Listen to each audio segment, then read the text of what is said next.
Amen. Hello, everybody. It's nice to see you. That was Mike Pedavecci, MBE, just introducing me.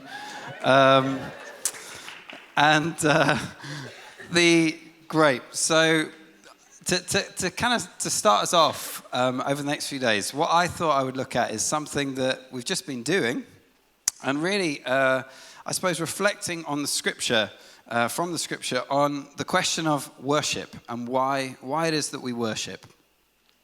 And in the New Testament, worship is double-sided. So worship is the whole of our lives. You know, Romans chapter 12, Paul tells us to put our bodies as living sacrifices on the altar. And so it is the whole of life, and the way that we live and the decisions that we make and how we spend our time, our money, how we conduct ourselves in relationships. That is worship. But the other side of the coin is that worship is also particular moments of devotion, just as we've experienced and been doing just for the last little while. It's moments of devotion. And that particularly is what I want to concentrate on this afternoon, to ask the question, why is it that we take time to glorify God in the way that we just have been? And I'm aware that for some of you, the answers to that are so obvious, and why even ask the question? But I'm asking it partly because it's a journey that Jesus has taken me on since I first got to know him when I was 16 years old. And we won't go into the whole story, but pretty shut down emotionally. And my personality tends towards being goal-orientated and outcome-focused and quite driven. And so I, at least, when I came into environments like this, initially, not that I was ever against it, but I was just puzzled. Why are we spending so much time doing this? Well, you know, couldn't we, if we do this all the time, aren't there other things? Like, couldn't we be strategizing as to how to reach the world? Aren't there people who are struggling in poverty and facing all sorts of adversity? Couldn't we use the time to go and help them? Couldn't we be reading our Bibles for some of this time? Why are we spending all this time in worship? And that's been my own personal journey. And one of the people that has helped me as I've studied the Bible on this question has been Mary of Bethany. And so I want to read to you an account of something that happened in John chapter 12, verse 1. And then I'm going to share some thoughts on it. So this is set in the Gospel of John just after Jesus has raised Lazarus from the dead. And so we read John chapter 12, verse 1. 6 days before the Passover, Jesus came to Bethany where Lazarus lived, whom Jesus had raised from the dead. Here a dinner was given in Jesus' honor, and Mary and Martha are Lazarus' sisters. Martha served, while Lazarus was among those reclining at the table with him. Then Mary took about 1/2 liter of pure nard, an expensive perfume. She poured it on Jesus' feet and wiped his feet with her hair. And the house was filled with the fragrance of the perfume. But one of his disciples, Judas Iscariot, who was later to betray him, objected. Why wasn't this perfume sold and the money given to the poor? It was worth a year's wages. He did not say this because he cared about the poor, but because he was a thief. And as keeper of the money bag, he used to help himself to what was put into it. Leave her alone, Jesus replied. It was intended that she should save this perfume for the day of my burial. You will always have the poor among you, but you will not always have me. And if you've been in church for a little while, that story may well be familiar to you, to the point where the shock of what happens can wear off. So it's always helpful to try and reimagine ourselves back into the story. And I love that it says that his friends, they gave a dinner to honor Jesus. Because as far as I can tell from the Gospels, a lot of the dinners Jesus went to were not necessarily to honor him. The Pharisees would have him over and they would try and trip him and trap him up in his words. And then you would have dinners that Jesus himself would host, where the Last Supper, the resurrection breakfast. You'd have dinners where Jesus was deliberately reaching out to people who were maybe on the edge of society. Matthew, the tax collector, his party springs to mind. But this is none of those things. This is a dinner held by Jesus' friends to honor Jesus. And it reminds me, it's not, but it reminds me of what church is meant to be. You've got this gathering of people that are the friends of Jesus to honor Jesus. And as part of this, you've got Martha who's serving, because whenever there's a gathering to honor Jesus, somebody has to make make a cup of tea. And then you've got Lazarus, who is reclining at the table, we're told. And initially, it can be like, come on, Lazarus, get up and help. But then you remember he was until recently dead. So we can cut him some slack. He's still recovering. He's reclining with Jesus. And maybe that would be enough for a dinner for Jesus to enjoy and to celebrate. But then Mary comes in, and she just blows the whole thing wide open. And we're told, let me just read it to you again. Then Mary took about a liter of pure nard, an expensive perfume. She poured it on Jesus' feet and wiped his feet with her hair. Now, we're told elsewhere, Matthew 26, that the value of this perfume was about a year's wages. That's in today's terms, that's about £25,000. And so you can imagine the meal. They're all just sitting there having a nice kind of stuffed olive or whatever it is. And then out of the corner of their eye, they see Mary come in from the other room. And Lazarus is probably thinking, why on earth is Mary bringing out the bottle of perfume? We don't know, but people kind of suspect that this was their life savings. This was maybe their pension plan. This is what they were going to live off in the years ahead. And so he thinks, oh, maybe Mary's just bringing it out to show Jesus. Isn't that nice? She wants to show him. Maybe Mary's so generous. She loves Jesus so much. Maybe she's going to give him a drop. And so Mary kind of comes over, and then what happens before anybody can stop her, of course, is she breaks it and she pours the whole thing all over Jesus. And I imagine the reaction initially is just one of shock, and then you begin to hear the reactions of the different people. Now, a modern day equivalent would be if I were to let's say at the start of one of our church services, generally the congregation don't do what we tell them. Some of you are here. And we say, we're going to worship now, and everybody carries on talking, and sometimes the volume goes up. But imagine if I were to say at the start of a church service, I have here £25,000 in cash. Straight away, everybody's going to come and sit down. For the first time in the history of our church, the front row will be full. And then I said, hey, we want to glorify Jesus, and we want to offer a sacrifice of praise. So we've got here £25,000. And then I pour petrol over the £25,000, and everyone's looking at me a little bit puzzled. Then I take a match and go, boom, and the whole thing goes up in flames. Now, how are people going to react when that happens? Initially, there's going to be a stunned silence in the church. And then suddenly, everybody is going to leap to their feet, and there's going to be this clamor, and people are going to be like, no, what are you doing? What we could have done with that money, for some of us, that money would have been a house deposit. For others, they would be saying we could have used that for the purposes of the kingdom, man. There's all these people we could have helped. And that's what happens. Their reaction is no different from our reaction. Because we think this is a story set in Bible times, and it is. We assume for some reason that back in Bible times, people just carried giant bottles of Chanel around and poured them on each other. This is an unusual thing that happens. So Lazarus is reclining. Mary breaks the perfume, and I bet you he's not reclining anymore. Now he's standing up. Mary, what are you doing? That's our pension. Jesus, can you resurrect pints of nard? Is it possible? We've got to bring this back to life. And just read. So we hear Judas, his reaction is, oh my word, we could have given this to the poor. And we're told that that's because he wanted to steal some of it. But in Matthew chapter 26, you also get, and this is fascinating, the reaction not just of Judas, but of the other disciples, the ones who loved Jesus. And so it says this, Matthew chapter 26, verse 8. When the disciples saw this, they were indignant. Why this waste, they asked. This perfume could have been sold at a high price and the money given to the poor. So the ones that love Jesus are indignant that she has done this for Jesus. Why this waste? And honestly, that's been partly the question that I've come with when I consider the way that we spend our time devoting ourselves to God. Why are we doing it like this? What is the purpose of it? Even those of us who know Jesus and love Jesus can sometimes ask that as a question. And the only one that doesn't react like this is a colossal waste of time, apart from Mary, who gets it, is Jesus. Isn't that amazing? He's the only one in the whole room who affirms what she has done. And on whose side of the room do we want to be standing? He's the one that affirms what she's done.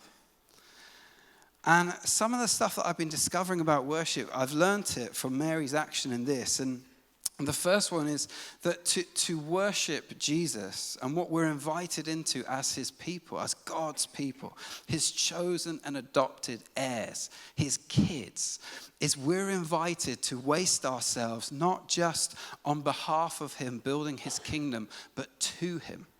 We're invited to pour ourselves out, not just doing things for him, but to him. And so, let me put it like this. I remember a few years ago, I've been doing ministry for a little while, full time, and I was rushing around like a headless chicken, speaking at all these places. And I ended up speaking at this camp in the middle of nowhere, Christian Retreat Center. It's like a church camp away. And I crashed into it knackered and stressed and overwhelmed. And the first title that they wanted me to speak on was relationship with God as our priority. So I think, all right then, so I prepared some thoughts on relationship with God as our priority. And I can still remember getting up in front of all these people and sharing about how, you know what, we're called to love him first. And people, the big danger that we have, many of us, is not that one day we wake up and walk away from God and we run away from him. The big danger is we become too busy for him. The big danger is we accidentally drift away from him. And as part of that, one of the things I remember saying is, you know, one of those signs of that is remembering the way it used to be sometimes. And I said, do you remember how it used to be when you came to know him? How you couldn't get enough of him? How you were just overwhelmed by the fact that he loved you and his grace had been made known to you and you were blind and now you see. Do you remember those days? And even as I'm saying it, I start to think to myself, where am I at? And then I started to say, I remember when I first came to know him and I talked about what I used to do when I was a student, just not long after I come alive in some of this stuff. And I said, I used to, as a student, get up at the crack of dawn, which as a student was 11:30 a.m. And I would go and find these little corners around where I lived and I would worship Jesus. And I can't sing to save my life. It sounded horrible, but there was no one but him to hear. And then I'm talking and then I suddenly start to think, when was the last time I did that? When was the last time I opened my Bible for anything other than just to prepare a talk? And I had to get to the end of the talk that I was giving, but suddenly my attention was caught. And I remember driving back, and I'm just trying to work out what's happened in my spirit. And I started to think about whiskey, which is one of the things that is one of my hobbies, and responsibly. And the thing with whiskey, I don't know if you've ever had it, but what happens when you drink a sip of whiskey, it's amazing because it just kind of warms you up right through. So you drink this little sip of whiskey and suddenly everything kind of feels warm. That's how it feels. But what is actually happening scientifically is that your blood vessels are coming to the surface of your body and they're giving off heat. So this is what's going on. You feel like you're warming up, but you are in fact cooling down.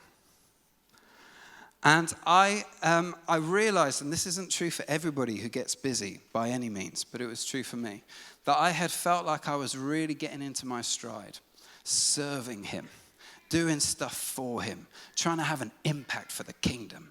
And that's a good ambition to have. But what had happened in my case is I had felt like I was warming up, and in fact, I had been cooling down. Because the intimacy with him, that flow of love and adoration between me and him, I can't remember the last time it had happened. And I came back to this passage, and one of the things that God had to just show me, he had to reorientate me, is that his priority was not the same as my priorities right there in that moment. So Jesus gives us the first commandment, Mark chapter 12. He says, love the Lord your God with all your heart, with all your soul, with all your mind, and with all your strength. And my first priority here become make a difference for the Lord your God. That's not what he said. When he rebukes his disciples in this moment, Matthew chapter 26, he says to them, why are you bothering this woman? She has done a beautiful thing. And then look at the word, to me. She has done a beautiful thing, not for me, but to me. And so that's Jesus for saying, before it's about doing things on my behalf, it's about ministering to me. Richard Foster, he put it like this. He says, the divine priority is worship first, service second. And so the service, it flows from the worship, it flows from relationship with him. And as I've been trying to understand this, one of the things that's helped me is to remember again what it is that God made us for. He didn't make us to do jobs for him. As much as we partner with him in the kingdom. Like when people have children, they do not have children. They don't think, do you know what? We need someone to mow the lawn. Let's have a baby.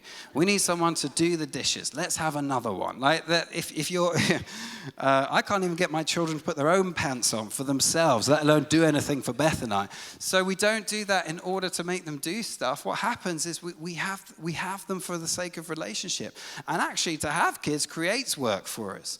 In the same way, for him to have us, it creates work. He decides, I'm going to go to the ends of the earth to win you. And the reason he's doing it, to make us his treasure, is that we might have relationship with him. He's won us for that purpose. The Westminster Shorter Catechism puts it like this. The chief end of man and woman is to worship God by enjoying him forever. I love that. I love the way that Paul puts it in Philippians chapter 4, verse 4. This is in the Message. He says, celebrate God all day, every day. I mean, revel in him. What does that look like for us? So Hebrews 13, verse 15 talks about how we're to continually offer him a sacrifice of praise. And so it means praising him for who he is and thanking him for what he's done. It means pouring out our pain to him, even as we glorify him when things are hard. So it means all of those things. But one of the things that I have come to realize it also means is it means time. It means giving him time, to waste some time with Jesus. When was the last time I came to you with no agenda? When was the last time I came to you just to be in your presence, just with no clock that was I was counting, just to hang and just to linger? Beth and I, a few years ago, we went to Rome, and I loved it because I love just looking at like old museums and all that stuff. And eventually, we had only one morning to go to see the Vatican, which is this vast complex of all these things you can see. And we went because we wanted to see the Sistine Chapel, not because we're particularly into art, either of us, but just because we wanted to be able to say, we have seen the Sistine Chapel. So to get to the Sistine Chapel, you have to go through all this maze of corridors. They design it so it's the last thing that you eventually get to. We rushed through. I think we had about 3 hours, and we're just flying down these corridors full of all these masterpieces. Eventually, we make it into the Sistine Chapel. We take a little selfie with the Sistine Chapel, and then we wander off to get some pizza and ice cream. And we spend 3 hours there. In the whole 3 hours, we saw an awful lot of things, but we didn't adore a single one of them. Because to adore something takes a while. It takes time to adore. Richard Foster, he says that activity is the enemy of adoration. And our call, before it's to serve, and it is to serve, but before that, even, it's to be with. It's to glory in. It's to express our adoration for him, and it's to linger as we do so. And what we find from there flows the service. From there flows a service that is not a service of determination and grit and human effort, but is a determination just born from loving him. You know, it's been said that we've got to be fighters before we're lovers, because we fight for what we love. Again, I've tried changing just through my own efforts. It doesn't get me very far. My mum used to try and make me tidy my room constantly when I was a teenager, and she got nowhere. I was just awful with it. But then something changed when I was 16. I fell in love. And then she came over. And boy, did I tidy my room before she got there. My mum was over the moon. When I got dumped, she was more gutted than I was about it. But there was a love, and that changed everything. And in the same way, it's like, man, I want to go for it. Well, it starts with him and being with him. She wastes herself, wastes this. But the thing is, the word waste is inadequate because, of course, it's only a waste if you don't realize what he's worth. So worship is about pouring ourselves out to him. Second thing that we see, I think, from this passage is that worship is the way into closeness with Jesus. Moments of devotion, acts of devotion, they draw us near to him. So we see in John 12, verse 3, it says, she poured it on Jesus' feet and wiped his feet with her hair. Now, one of the things about that, as an act of devotion, is it's a very physical one. Right? There's the smell of the perfume. There's the perfume that's all over Jesus' feet. Presumably it's just gone onto the couch. It's all over the floor as well. Then she's knelt down right next to his feet. You've got to get your face pretty close to somebody's feet to wipe with your hair. And then there's this mess that she's making as she rubs it over Jesus' skin with her hair, and the perfume mixes with her hair. So this is an incredibly physical act, and it's a unique one to be sure. But one of the things that, again, has been a revelation for me, a journey of discovery, is that worship involves our bodies. It's a physical thing. I don't know why, but for years I just separated in my head worshiping God and seeking God and from the body. But when we look at worship in the Bible, nothing could be further from the truth. It's an act of our mind and it's an act of the Spirit, but as much it's an act of our body. So in the Psalms, 41 of the Psalms command us to sing to the Lord our God. And one of the benefits of singing is it focuses us. Where we're fragmented, it allows us to unify our souls and our bodies and our spirits and to center them away from ourselves and upon Him. Also, throughout the Bible, the words that are used for worship are so often physical words. So in Hebrew, the word that we translate worship means to prostrate. Just like Mary was doing as she wiped his feet with her hair, prostrating herself. The word bless literally means to kneel before somebody. The word thanksgiving refers to an extension of the hand. We only have to flick through just a few of the Psalms and we see that this is all the way through. So all these postures connected with worship happen all the way through. I'll just read you a few. Lying prostrate, standing, kneeling, lifting the hands, clapping the hands, lifting the head, bowing the head, dancing, wearing sackcloth and ashes. The first time I ever went into a modern worship environment, when I was 16 years old, I saw this guy with his hands in the air, and I just thought, you're a weirdo, man. Like that, you're never going to catch me doing that. And I've come to a place of understanding that a lot of my initial reluctance after I fell in love with Jesus was because I was just too conscious of myself and not aware enough of Him. But my little boy Caleb, who's 20 months old, he can't speak yet. And he's just kind of getting the hang of walking, but he can't really walk particularly well either. He can shuffle around on his knees. And just yesterday, I was in the kitchen, and he came in, and he shuffled up to me on his knees, and he struck a worship pose. He just went like this. Until he got my attention, I picked him up. And I loved it, because I thought, you can't communicate to me with your words, but you're telling me everything you want to say with your body. Pick me up, Dad. I want to be near, Dad. I want to be close, Dad. It's a whole body thing. Heart, soul, mind, strength. Love me. This is a physical act of devotion, but also what it is this astonishing moment of intimacy between Mary and Jesus. I mean, what's going on with all the other people in the room as they're watching?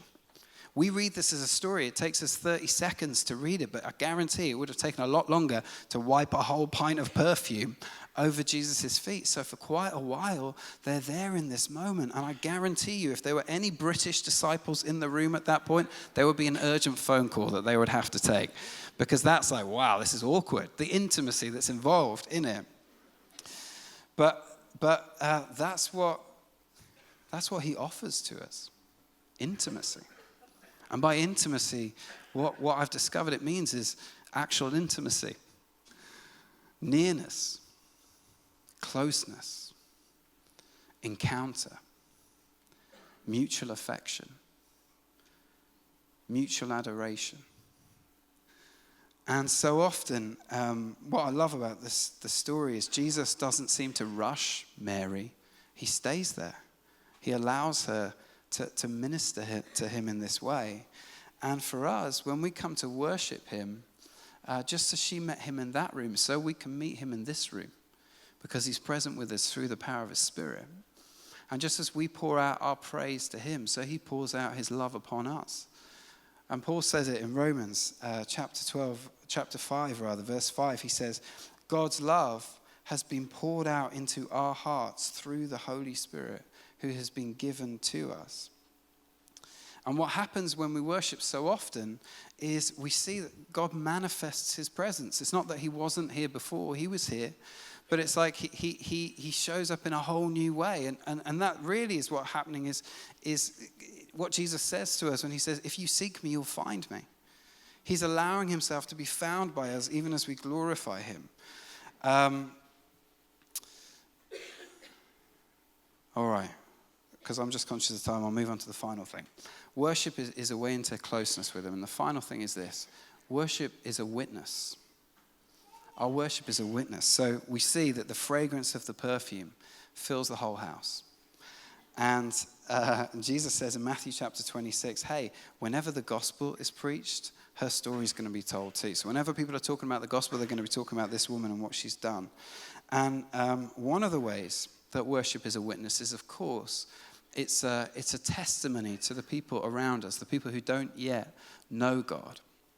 And there's something about worship, when it's to him and it's for him and it's about him, that I think in the same way that smell evokes desire, you know, when you smell food and your mouth starts salivating, so I think it is when worship is expressed to him and there are people there who don't know him yet, it creates a desire in them to know him. I love it in Narnia where the 4 little kids, they find themselves in Narnia for the first time. And the beaver says to them, he just says, Aslan is on the move. And Lewis writes that even though they've never heard the name Aslan before, their hearts leap. And they all have these different reactions, but they have a reaction. And he goes on to say elsewhere that it's like it's like the fragrance of a flower not yet smelt and the echo of a tune not yet heard. It's like there's more. And whenever we encounter people, and I meet them all the time, these people whose lives have almost been crushed in the way that they've poured themselves out to him, there's a smell about them that creates this desire. Paul and Silas would be my favorite example of that. In the jail in Philippi in Acts chapter 16. I don't know if you know the story, but they're captured and they're beaten and they're imprisoned. And then it says around in Acts chapter 16, verse 25, about midnight, Paul and Silas were praying and singing hymns to God. And then I love this little bit. And the other prisoners were listening to them. They're there in prison. I mean, you haven't got a choice because you're in prison, right? So there's nowhere else you can go. But they're there in prison. And they're seeing these 2 guys with beaten, bloody backs, wrapped up in chains, kept in the most secure part of the jail, who are free. They see these people who are free, and they listen. And then coincidentally, an earthquake happens, and they all get set free. But the worship draws others, and I've always wondered about, how do we be light in the darkness? Well, one of the ways is we worship in the darkness. It's a witness, not just to others, though, and this is where I'll finish. It's a worship. It's a way of witnessing to ourselves and to one another as the church. And I've always naturally tended towards being, if you talk about people who are glass half empty, glass half full, I've always tended towards the glass half empty.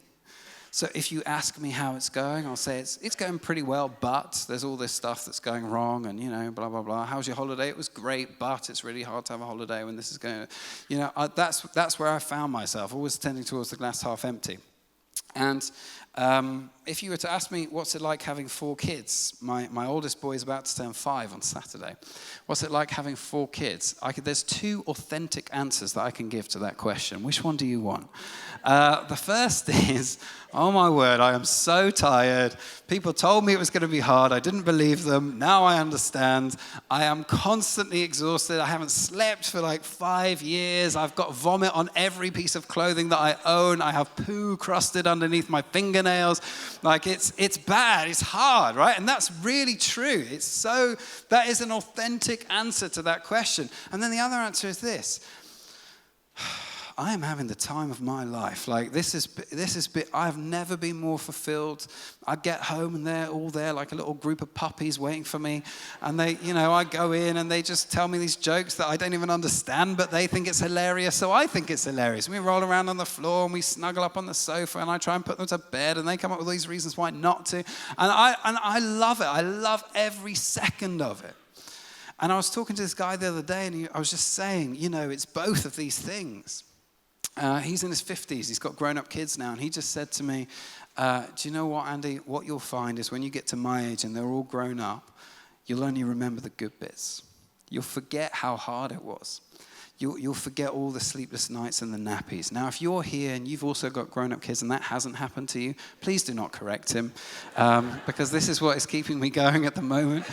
But what he says is, you know what, and what I realized is, oh my word, I've got these two stories and they're both true, but there's one that's bigger than the other. And there's one that as time goes on, it will eventually swallow the other one up. And as we think about how do we follow Jesus, one of the things that we always want to seek to be is to be authentic, is to be real. It's to be honest about our brokenness and our shame and our guilt and our sin that we said we wouldn't do and we did it again. And to be real about how you're doing. We don't have to pretend and put a plastic smile on, put a filter on and be scared that people might find out what we're really like. So we want to be authentic and we want to be real. And I've always, I think, in the last sort of 5 to 10 years, got the hang of that. How can I be vulnerable and honest about my weaknesses? How can I be authentic to what's really happening? But just the other day, I woke up to the fact that there is a bigger story that I also want to be authentic to. And I want to be real to. And it's the story of his victory. It's the fact that one day, just as death has been swallowed up in victory, so his story of wholeness and life and all things being made new will swallow up this story. And so as part of our worship, what we are able to do is come to him to be authentic to where we are and to be real about it, and yet at the same time to immerse ourselves once more together as a people, reminding one another of the story that we believe, the great story of the gospel. And one of the things I love about worship in the scripture is that it holds this glorious tension of being real about where they're at, and yet at the same time remembering who God is. So check out this psalm. This is Psalm 31. It's one of many that I could have chosen for this. It's of David, and he's pretty real. So he says, Psalm 31, verse 10, "My life is consumed by anguish, and my years by groaning. My strength fails because of my affliction, and my bones grow weak. Because of all my enemies, I am the utter contempt of my neighbors, and I am an object of dread to my closest friends. Those who see me on the street flee from me.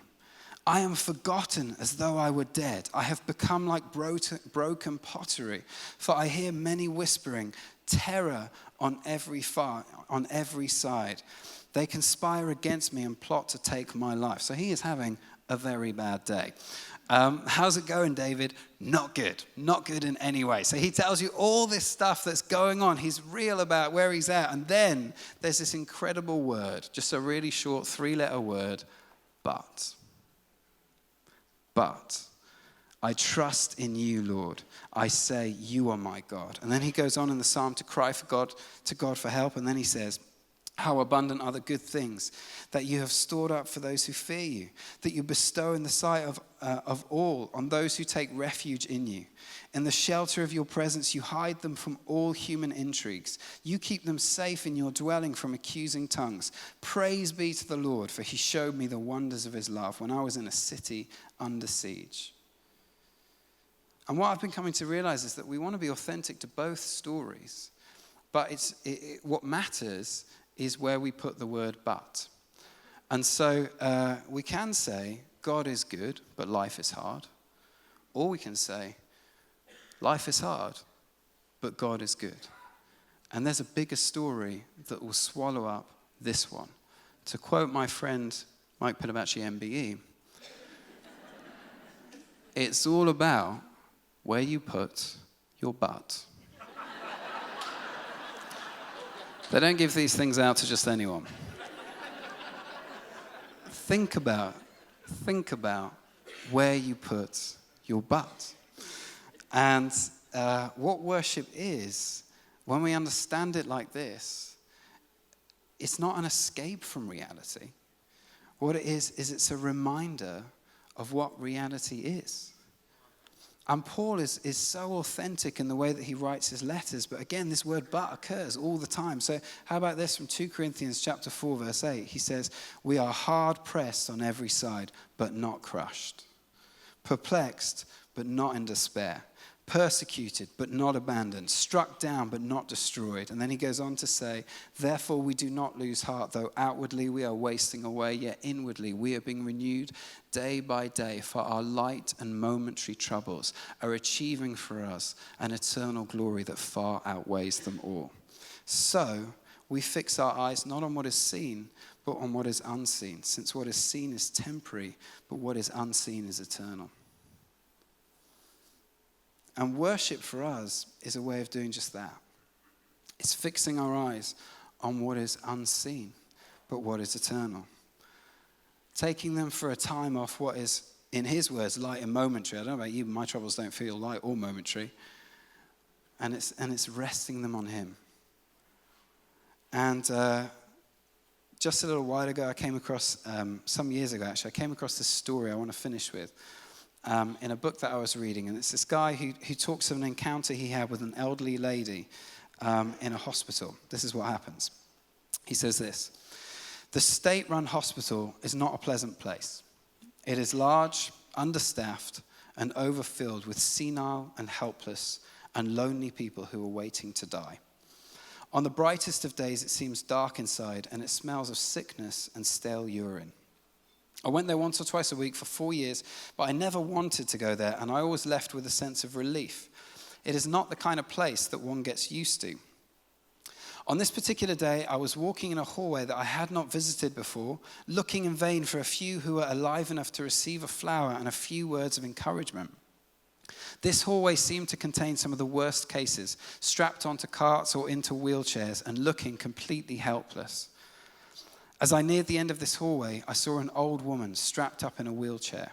Her face was an absolute horror.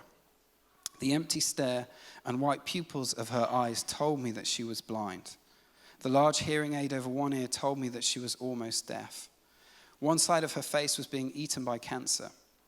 There was a discolored and running sore covering part of one cheek, and it had pushed her nose to one side, dropped one eye, and distorted her jaw so that what should have been the corner of her mouth was the bottom of her mouth.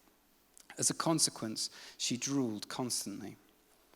I was told later that when new nurses arrived, the supervisors would send them to feed this woman, thinking that if they could stand this sight, they could stand anything in the building.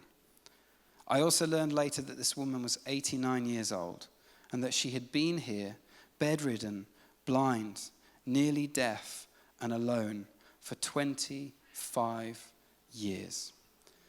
This was Mabel. I don't know why I spoke to her. She looked less likely to respond than most of the people I saw in that hallway. But I put a flower in her hand and said, "Here is a flower for you. Happy Mother's Day." She held the flower up to her face and tried to smell it, and then she spoke. And much to my surprise, her words, although somewhat garbled because of her deformity, were obviously produced by a clear mind. She said, "Thank you. It's lovely, but can I give it to someone else? I can't see it, you know. I'm blind." Mabel and I became friends over the next few weeks, and I went to see her once or twice a week for the next 3 years. I never heard her speak of loneliness or pain, except in the stress that she placed on certain lines in certain hymns. During one hectic week of final exams, I was frustrated because my mind seemed to be pulled in 10 directions at once with all of the things that I had to think about. And the question occurred to me, what does Mabel have to think about hour after hour, day after day, week after week, not even able to know if it's day or night? So I went to her and I asked, "Mabel, what do you think about while you lie here?" And she said, "I think about my Jesus." And then Mabel began to sing an old hymn. "Jesus is all the world to me, my life, my joy, my all. He is my strength from day to day. Without him, I would fall. When I am sad, to him I go. No other one can cheer me so. When I am sad, he makes me glad. He's my friend." Seconds ticked and minutes crawled. And so did days and weeks and months and years of pain, without human company and without an explanation as to why it was all happening. And she lay there and sang hymns. And he goes on to ask the question, how could she do it? And we can think, well, that's escapism. escape from the reality. And that's not it. What it is it's entering into the reality. It might look like I'm surrounded, but I'm surrounded by you. Turn your eyes upon Jesus, look full in his wonderful face, and the things of old will grow strangely dim in the light of his glory and grace. And our great call, it's this invitation, and we see it modeled to us so beautifully in Mary, is to pour ourselves out unto him, just to linger and be with him, just for no other reason than to adore him for who he is. And as we do that, what we find is we come close to him, we encounter him, and in that encounter we're changed by him. And we get to do this for our own sake and for our own blessing, but we also get to do this to testify to our spirits and that of the church, our brothers and sisters around us, that there is a story of his life and his goodness and his love, and we are marching into it. Amen? Amen.